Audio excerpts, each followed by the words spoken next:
Hello viewers, আজকে আমি আপনাদেরকে দেখাবো কাঁঠালের ভিডিও। তো আমাদের গ্রাম অঞ্চলে নওগাঁ জেলা পোরশা থানা নেতপুর ইউনিয়ন এই সব এলাকায় এই ধরনেরই কাঁঠাল চাষাবাদ হয়ে থাকে। আসলেই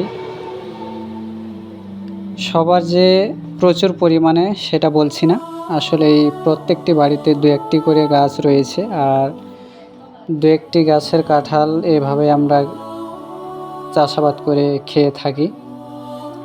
আসলে আমরা কাঁঠাল কিন্তু বাইরে কিংবা বাজারে বিক্রি করি না। হ্যাঁ, বিক্রি করি কেমন, আসলে যদি প্রচুর পরিমাণে কাঁঠাল এসে থাকে গাছে তাহলে পরে আমরা বিক্রি করি। তাছাড়া কিন্তু আমরা বাড়িতেই খেয়ে থাকি, কিংবা বাড়ির আশেপাশে যেসব আমাদের পড়োশি রয়েছে তাদেরকে আমরা কিন্তু কাঁঠালগুলো দিয়ে তাদেরকে ওই খাওয়ার জন্য সুযোগ করে দিই। তো আমাদের এই গাছে প্রচুর পরিমাণে কাঁঠাল এসেছে এই বছর।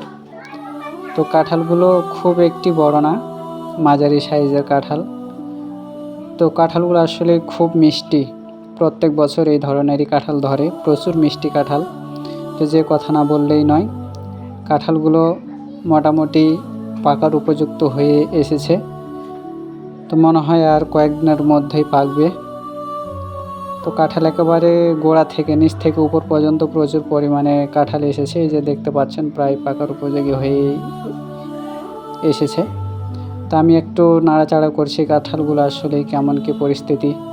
তো দেখতে পাচ্ছি অনেক সুন্দর কাঁঠাল, যেহেতু আমাদের ফরমালিন ছাড়া নিজস্ব গাছের কাঁঠাল, প্রচুর পরিমাণে স্বাদ হবে এই তো আশা করছি। আর অবশ্যই স্বাদ হবে, এটা মানে একেবারে প্রচুর পরিমাণে বিশ্বাস। তার কারণ প্রচুর পরিমাণে প্রত্যেক বছরই মিষ্টি হয় এই কাঁঠালগুলো। তো যে কথা না বললেই নয়, কাঁঠাল আসলেই গাজীপুর এলাকায় প্রচুর পরিমাণে কাঁঠালের চাষাবাদ হয়ে থাকে, এটি আমরা সবাই জানি।